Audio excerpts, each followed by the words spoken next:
Bismillahirrahmanirrahim. Bismillahirrahmanirrahim. Assalamualaikum warahmatullahi wabarakatuh. Ridho illah wa li syafaati Rasulillah sallallahu alaihi wasallam. Wa ala kulli niyatin shalihah. Al-Fatihah. A'udzu billahi minasy syaithanir rajim. Bismillahirrahmanirrahim. Alhamdulillahi rabbil alamin. Ar-Rahmanir Rahim. Maliki yaumiddin. Iyyaka na'budu wa iyyaka nasta'in. Ihdinas siratal mustaqim. Siratal ladzina an'amta 'alaihim ghairil maghdubi 'alaihim waladdallin. Amin. Raditu billahi rabba wa bil islami dina wa bi Muhammadin nabiyya wa rasula. Rabbi zidni ilma warzuqni fahma. Amin. Sayyidul istighfar. Bismillahirrahmanirrahim. Allahumma anta rabbi la ilaha illa anta khalaqtani wa ana abduka wa ana ala ahdika wa wa'dika mastata'tu a'udzu bika min syarri ma sana'tu abu'u laka bi ni'matika alayya wa abu'u bi dzambi faghfirli fa innahu la yaghfiru dzunuba illa anta. Bismillahirrahmanirrahim. Alhamdulillahi rabbil alamin. Wa bihi nasta'inu ala umurid dunya waddin. Wassalatu wassalamu ala asyrafil anbiya'i wal mursalin sayyidina wa maulana Muhammadin wa ala alihi wa ashabihi ajma'in. Rabbi shrah li sadri wa yassir li amri wahlul 'uqdatam min lisani yafqahu qawli. Qala ta'ala subhanaka la ilma lana illa ma 'allamtana innaka antal alimul hakim. Amma ba'd. Jamaah salat subuh mushola An-Nur yang dirahmati Allah Subhanahu wa taala. Puji syukur malah kita panjatkan kepada Allah atas limpahan rahmatnya, karunia-Nya, yang mana Allah masih membangunkan kita di pagi hari ini dan menggerakkan hati kita untuk melangkahkan kaki kita menuju mushola yang kita cintai ini untuk menunaikan sholat subuh secara berjamaah dan dilanjutkan dengan kajian ilmu-ilmu Allah Subhanahu wa taala. Alhamdulillah. Sholawat dan salam adalah kita sampaikan pada junjungan kita Nabi Agung Muhammad sallallahu alaihi wasallam. Mudah-mudahan kita semuanya termasuk orang-orang yang akan mendapatkan syafaatul udma besok di hari kiamat. Amin. Bapak Ibu yang dirahmati Allah Subhanahu wa taala, pada kesempatan kali ini kita akan melanjutkan kajian tentang sholat gerhana atau sholat kusuf gerhana matahari, ya.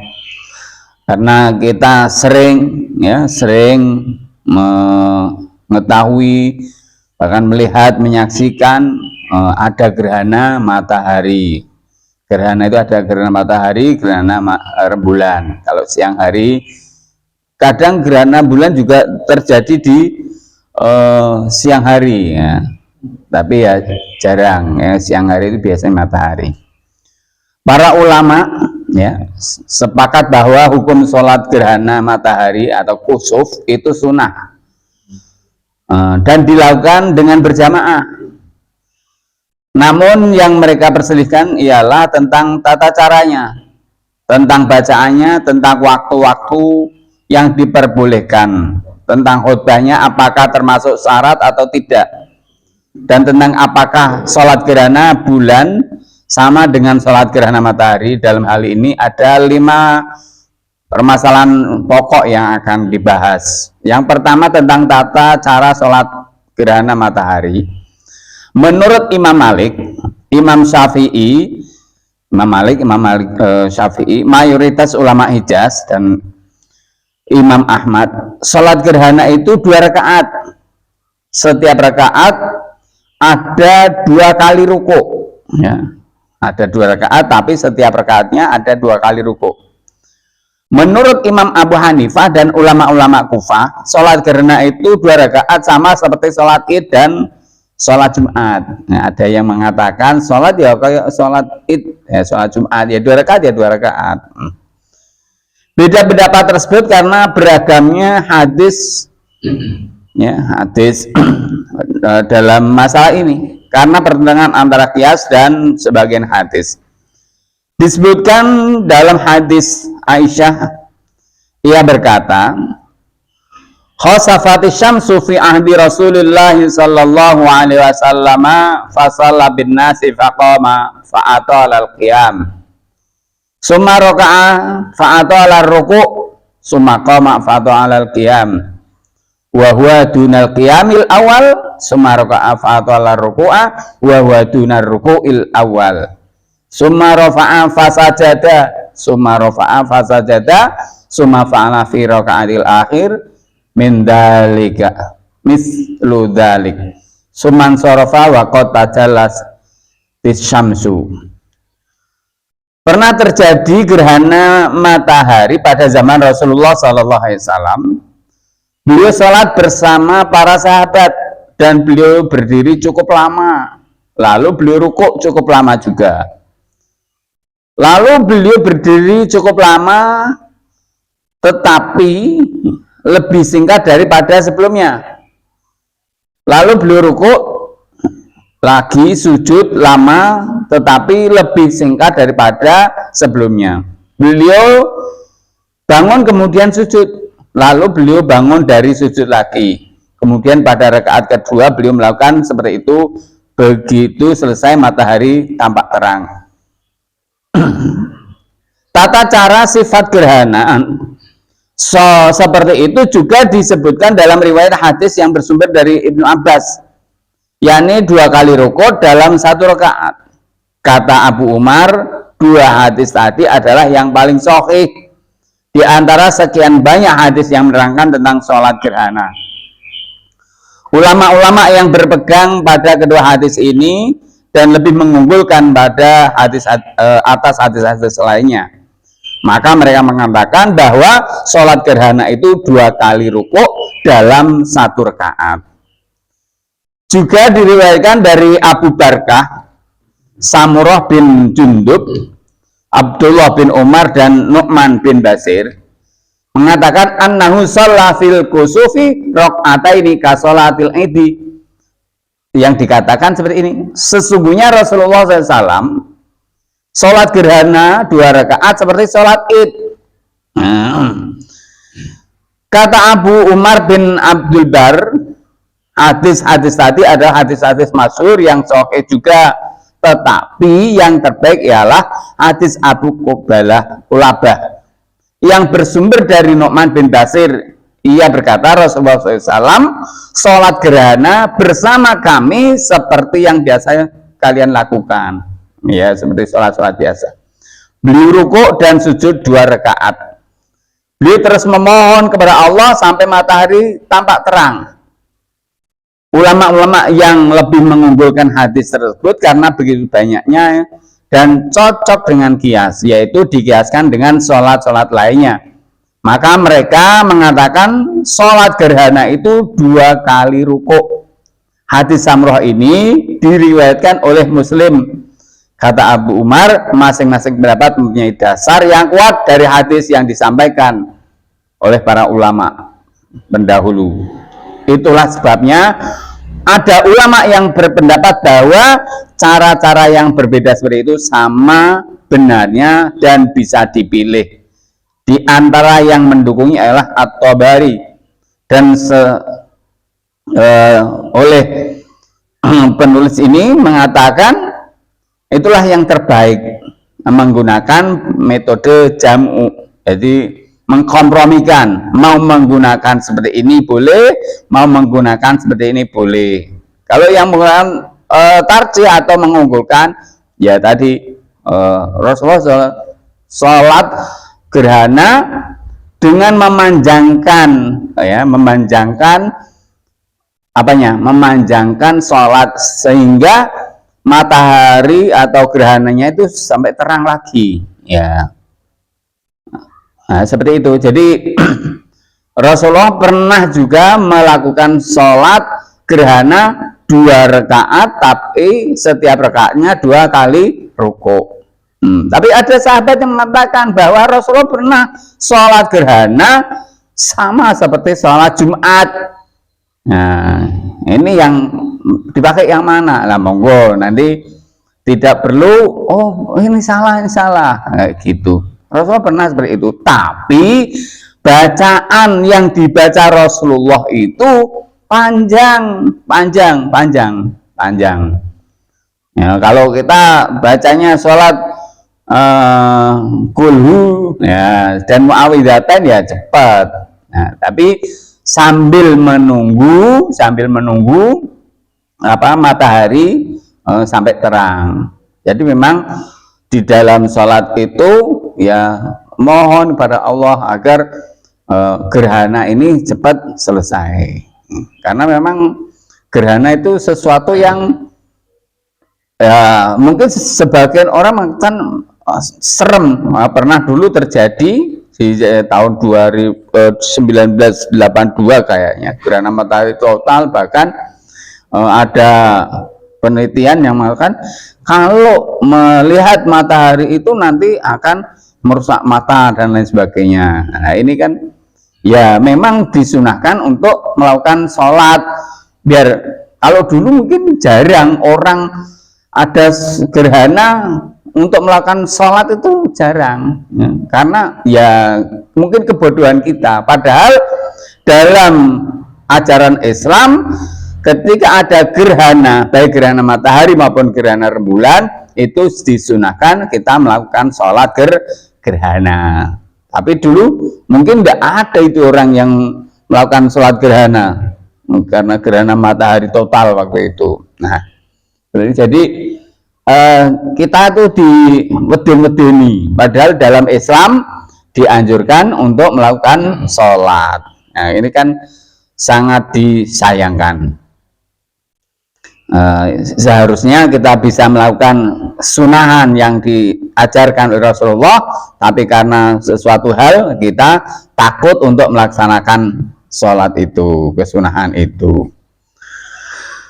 Jadi kesimpulannya tentang tata cara sholat gerhana ini, memang ada, pernah Rasulullah menyampaikan, pernah melakukan, ya, seperti sholat Jumat, seperti sholat biasa, dan pernah melakukan sholat itu setiap rakaatnya ada 2 kali ruku. Ya, pernah kita praktekkan di mushola kita seperti ini. Kemudian tentang bacaan dalam sholat gerhana, para ulama berbeda pendapat tentang bacaan dalam sholat gerhana. Menurut Imam Malik dan Imam Syafi'i, bacaannya dengan suara pelan. Ya, ada yang mengatakan pelan, ada yang mengatakan berat. Menurut Abu Yusuf, Muhammad bin Al-Hasan, Imam Ahmad, dan Ishaq bin Rahawai, bacaannya dengan suara keras. Ya, ada yang pelan, ada yang keras. Nah, silang pendapat mereka tersebut karena adanya beragam hadis dalam bab ini dari segi pengertian dan bentuk atau sifatnya. Menurut pengertian hadis sahih yang bersumber dari Ibnu Abbas, ia membaca dengan suara pelan berdasarkan riwayat dari Rasulullah SAW. Lalu beliau berdiri kira-kira selama membaca surat Al-Baqarah. Selama membaca surat Al-Baqarah, bapak-bapak, ibu-ibu, kira-kira panjang apa pendek itu? Nah, pendek, yang dibaca alif lam mim sampai ayat kelima. Kalau Rasulullah sholat, ya bacanya panjang-panjang, karena sambil menunggu matahari biar terang. Juga diriwayatkan dari Ibnu Abbas, ia berkata, aku berdiri di samping Rasulullah SAW dan aku tidak mendengar barang satu huruf pun dari beliau. Jadi sholatnya sir, ya, kayak sholat duhur kayak gitu, cuman 2 rakaat. Nah ini ada yang meriwayatkan seperti itu. Juga ada riwayat dari jalur sanad Ibnu Ishaq dari Aisyah tentang sholat gerhana. Sesungguhnya ia berkata, aku berusaha mengamati bacaan Rasulullah dan samar-samar aku mendengar beliau membaca surat Al-Baqarah. Ya. Surat Al-Baqarah dibaca oleh Rasulullah saat sholat gerhana. Nah, begitu panjangnya. Ya minimal 1 jam lah. Ya kalau cepat, orang bacanya cepat ya 1 juz itu 15 sampai 20 menit. Berarti 1 rakaatnya bisa 40 menit. Ya itu kan lama banget sholatnya. Bismillahirrahmanirrahim. Para ulama yang mengunggulkan hadis-hadis di atas mengatakan bahwa bacaan surat dalam sholat gerhana matahari menggunakan suara pelan. Dan berdasarkan keterangan hadis-hadis tersebut, Imam Malik dan Imam menganjurkan untuk membaca surat Al-Baqarah pada berdiri yang pertama. Wah, panjang ini. Membaca surat Ali Imran pada berdiri yang kedua. Ya, ini panjang-panjang. Membaca kira-kira 150 ayat dari surat Al-Baqarah pada berdiri yang ketiga. Dan kira-kira 50 ayat dari surat Al-Baqarah pada berdiri yang keempat. Masing-masing didahului dengan membaca Al-Fatihah.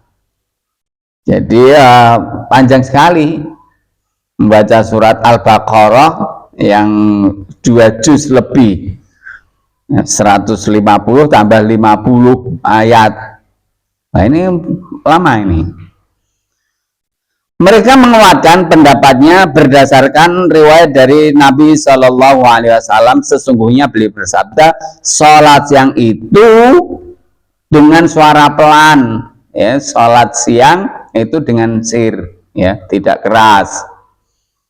Ya baik, tapi sholat Jumat ya keras, ya sholat Jumat keras. Ya, kalau sholat duhur, asar itu kan sir. Nah ini Rasulullah pernah melakukan sholat gerhana membaca surat Al-Baqarah dan Ali Imran itu dengan suara yang lirik, dengan suara lirik, tapi sahabat yang berdiri di belakangnya masih mendengar apa yang dibaca oleh Rasulullah Shallallahu Alaihi Wasallam. Sementara itu juga terdapat beberapa hadis yang kontra dengan hadis tersebut. Di antaranya Rasulullah Shallallahu Alaihi Wasallam tentang ini diriwayatkan yang menyebutkan sesungguhnya Rasulullah Shallallahu Alaihi Wasallam dalam salah satu rakaat salat gerhana membaca surat An-Najm, wan najmi idza hawa, itu wan najm, surat tentang bintang. Ini berarti bahwa beliau membaca surat tersebut dengan suara keras. Nah, ada yang berpendapat seperti itu. Jadi tidak perlu, wah di sana suratnya pelan, suratnya keras. Untuk memperkuat pendapat ini, Imam Ahmad dan Ishaq berpedoman pada hadis Sufyan bin Al-Hasan dari Az-Zuhri dari Urwah dari Aisyah, sesungguhnya Nabi Shallallahu Alaihi Wasallam mengeraskan bacaan dalam sholat gerhana matahari. Nah, Rasulullah juga membacanya dengan keras karena dulu belum ada mic, ya, belum ada speaker, ya. Jadi speaker ini, mic ini, mengeras suara ini termasuk sesuatu yang bid'ah karena zaman Rasulullah belum ada. Nah, dari itu suaranya membacanya dengan keras atau pelan. Orang yang di belakang mendengar berarti ya keras. Kalau pelan itu ya seperti sholat duhur itu tidak terdengar bacaannya. Walaupun dengan suara lirik, ya berarti yang di belakangnya, di sampingnya kok mendengar berarti dia baca. Bismillahirrahmanirrahim. Tetapi kata Abu Umar, Sufyan bin Al-Hasan ada seorang perawi yang lemah. Juga ada riwayat lain dari Az-Zuhri, dari Abdurrahman bin Sulaiman bin Katsir, tetapi nama mereka semua tidak ada dalam hadis Az-Zuhri. Lagi pula ini bertentangan dengan hadis Aisyah tadi. Jadi Aisyah mengatakan sholatnya Rasulullah itu dengan bacaan yang keras. Dari kias bacaan sholat sunnah siang hari secara berjamaah itu harus dengan menggunakan suara keras. Contohnya seperti sholat Idul Fitri, sholat Idul Adha, dan sholat istisqa. Ya, sholat istisqa nanti di pertemuan yang akan datang kita bahas juga. Jadi mana yang benar bacaan dalam sholat gerhana, apakah pelan atau dikeraskan? Ya, sekarang ada mic biasanya diberi mic, apalagi jamaahnya banyak kayak gitu. Bismillahirrahmanirrahim. Tentang waktu sholat gerhana matahari, ya. Tadi tentang tata caranya, tentang bacaannya, tentang sholat waktunya. Para ulama berbeda pendapat tentang waktu sholat gerhana. Menurut Imam Syafi'i boleh dilakukan di waktu-waktu larangan sholat dan di luar waktu-waktu tersebut. Ada yang mengatakan seperti itu. Kalau sholat gerhana mataharinya itu terjadi setelah asar, apakah kita diperbolehkan untuk melakukan sholat? Ya boleh. Dilarang melakukan sholat karena tidak ada sesuatu yang menyebabkan. Contoh, bersolat asar, ada jenazah datang. Apakah kita tidak boleh melakukan sholat jenazah? Ya itu diperbolehkan. Ya gitu loh. Kalau tidak ada sebab musababnya bersolat asar kita melakukan sholat, ya itu yang dilarang. Karena setelah sholat asar tidak ada sholat sampai maghrib. Tetapi jika ada yang menyebabkan kita harus melakukan, ya di situ diperbolehkan. Contohnya kita melakukan sholat jenazah setelah sholat asar, atau kita melakukan sholat gerhana matahari setelah sholat asar, karena terjadinya gerhana matahari itu setelah sholat asar, kayak gitu, sebelum maghrib. Bismillahirrahmanirrahim. Menurut Imam Abu Hanifah tidak boleh dilakukan di waktu-waktu larangan sholat. Imam Abu Hanifah mengatakan tidak boleh. Yang lain mengatakan ya boleh karena memang ada penyebabnya. Nah, sementara menurut Imam Malik seperti yang dikutip oleh Ibnu Wahab, hanya boleh dilakukan pada waktu-waktu yang diperbolehkan melakukan sholat-sholat nafilah. Dan menurut versi pendapat Imam Malik yang dikutip dari Ibnu Al-Qasim, sunnah dilakukan mulai dari waktu duha sampai waktu matahari tergelincir. Di sini ada perbedaan pendapat memang. Silang pendapat para ulama tersebut bersumber dari silang pendapat mereka tentang jenis sholat yang tidak boleh dilakukan di waktu-waktu terlarang. Menurut ulama-ulama yang menganggap waktu-waktu larangan tersebut mencakup semua sholat, maka sholat gerhana dan sholat-sholat sunnah lainnya juga tidak boleh dilakukan di waktu-waktu terlarang tersebut.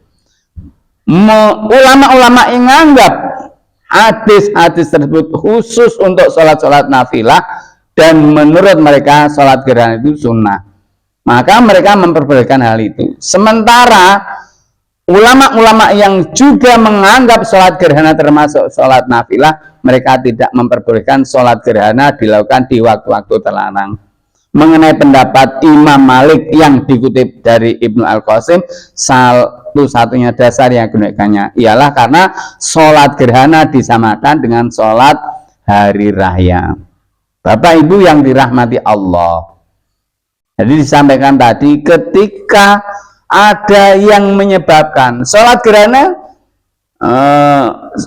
sholat jenazah atau sholat gerhana tadi, ketika ada yang menyebabkan, karena itu memang dilarang sebenarnya. Kalau kita melakukan sholat sunnah ba'diyah asar itu nggak ada dan dilarang.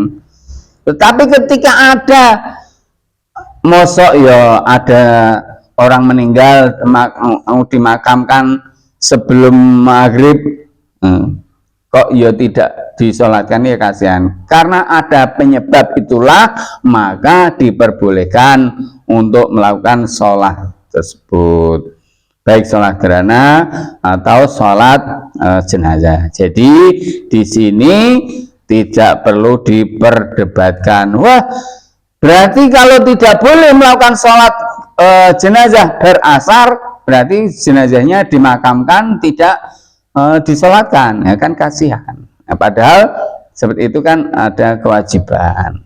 Lupa itu kan sholat gerhana, sholat nafilah, sholat sunnah. Nah, sholat sunnah memang gerhana itu suatu kejadian yang oleh Allah yang perlu diambil pelajarannya bagi umat Islam, karena di situ ya iya, kalau Allah akan mengembalikan, kalau enggak kan ini akhirnya apa? Gelap terus.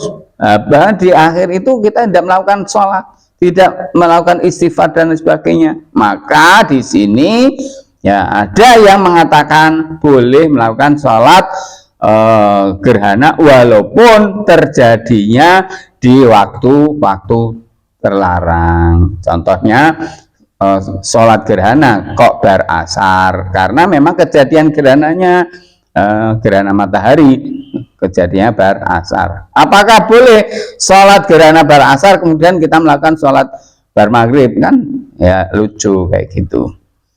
Bismillahirrahmanirrahim. Khutbah setelah sholat gerhana matahari, ya khutbah. Para ulama juga berselisih pendapat apakah setelah sholat gerhana disyaratkan ada khutbah. Menurut Imam Syafi'i disyaratkan, ya Imam Syafi'i mengatakan harus. Menurut Imam Malik dan Imam Abu Hanifah tidak disyaratkan. Jadi kalau sholat gerhana menurut Imam Syafi'i tadi ya kudune ono khutbahnya, sholat khutbah gerhananya. Tapi menurut Imam Malik dan Imam Abu Hanifah tidak perlu, cukup sholat saja. Silang pendapat mereka ini bersumber dari beda pemahaman tentang alasan yang menjadi latar belakang Rasulullah SAW menyampaikan khutbah di tengah-tengah sahabat selepas melakukan sholat gerhana. Seperti yang diterangkan dalam hadis Aisyah, sesungguhnya ketika selesai sholat dan matahari sudah tampak terang, Rasulullah Shallallahu Alaihi Wasallam memanjatkan pujian kepada Allah lalu bersabda, sesungguhnya matahari dan rembulan ada dua tanda di antara tanda-tanda kekuasaan Allah. Keduanya mengalami gerhana bukan disebabkan oleh karena kematian atau kelahiran seseorang. Jadi bukan karena dulu ya ada mitos seperti ini. Terjadinya gerhana itu karena ada si fulan meninggal dunia karena si A seperti ini, bukan, tapi memang itu sudah menjadi sunatullah berputarnya matahari dan rembulan terkadang bersamaan ketemu gitu. Itu sudah sunatullah. Menurut Imam Syafi'i, khutbah yang beliau sampaikan karena di antara kesunatan sholat gerhana ialah disampaikan khutbah sebagaimana yang berlaku dalam sholat Idul Fitri, sholat Idul Adha dan sholat istisqa. Sedangkan menurut ulama yang lain bahwa khutbah yang beliau sampaikan tersebut karena pada waktu itu orang-orang mengira bahwa matahari mengalami gerhana disebabkan oleh kematian Ibrahim putra Nabi Shallallahu Alaihi Wasallam. Jadi ini karena putranya Rasulullah meninggal maka terjadilah gerhana, bukan seperti itu. Tetapi memang itu sunatullah yang terjadi, bukan karena karena putra Nabi Muhammad meninggal jadi terjadilah gerhana matahari, bukan seperti itu. Tapi memang kejadian itu pernah gerhana matahari beberapa hari setelah putranya Rasulullah meninggal. Bismillahirrahmanirrahim. Salat gerhana bulan atau al-khusuf, ya. Para ulama berbeda pendapat tentang sholat gerhana bulan. Menurut Imam Syafi'i dilakukan sholat gerhana dengan berjamaah. Caranya seperti sholat gerhana matahari. Imam Ahmad, Dawud, dan beberapa ulama lainnya setuju pada pendapat ini. Tapi menurut Imam Malik dan Imam Abu Hanifah, sholat gerhana bulan tidak dengan berjamaah. Mereka menganjurkan sholat sendiri-sendiri sebanyak 2 rakaat seperti sholat nafilah pada umumnya. Nah, ini ada beda pendapat. Silang pendapat para ulama tersebut bersumber dari silang pendapat mereka dalam memahami sabda Nabi Shallallahu Alaihi Wasallam. Sesungguhnya matahari dan rembulan adalah dua tanda di antara tanda-tanda kekuasaan Allah. Keduanya mengalami gerhana bulan bukan disebabkan oleh kematian atau kelahiran seseorang. Maka jika kalian melihat keduanya, berdoalah kepada Allah dan sholatlah sampai gelap yang menyelimuti tadi menjadi terang. Jadi memang disunahkan, ya, banyak istighfar dan sebagainya, banyak bersedekah, banyak istighfar, banyak ya berdoa. Karena memahami perintah sholat dalam hadis tadi berlaku untuk gerhana matahari dan gerhana bulan, maka menurut Imam Syafi'i sholat gerhana bulan harus dengan berjamaah. Ya, ada yang mengatakan sholat itu ya berjamaah, disunahkan berjamaah. Kalau sholat sendiri enggak ada khutbahnya nanti. Nah, kayak gitu. Bismillahirrahmanirrahim.